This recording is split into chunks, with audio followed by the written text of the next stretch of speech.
Hi everyone and welcome to the English Danny channel. I'm teacher John and I'm here to help you become great at learning English. This video is part 2 of our small series on intonation in English. And this video is mostly going to focus on rising intonation or high intonation. And if you haven't seen our previous video on this topic, we focused on learning about falling intonation in the previous video. So if you haven't seen that yet, I recommend that you go check it out. Okay, so let's briefly or quickly talk about intonation in general, just in case you don't know what it is. So, what is intonation?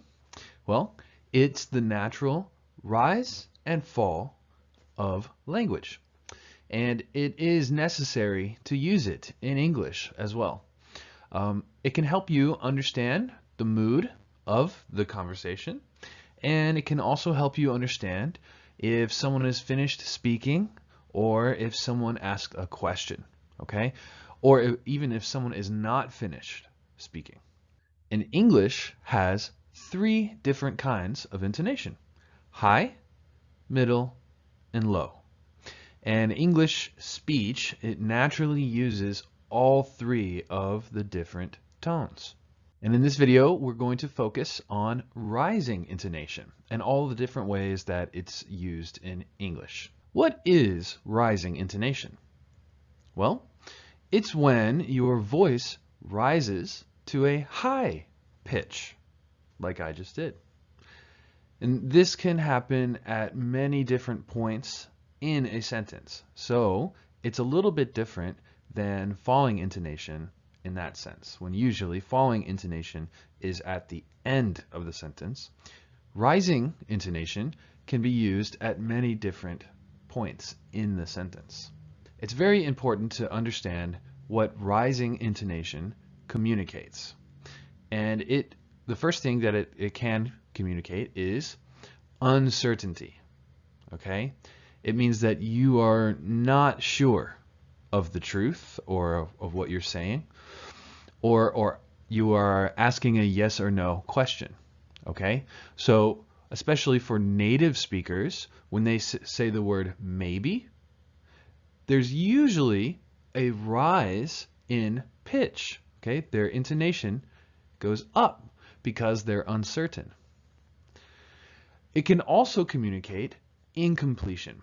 Okay? So if you are not done speaking or are not finished with your sentence or the statement, you want to use rising intonation. Okay?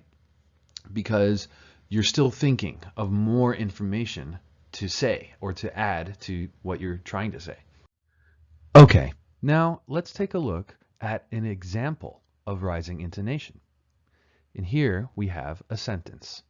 Try and listen for the different parts where rising intonation is used.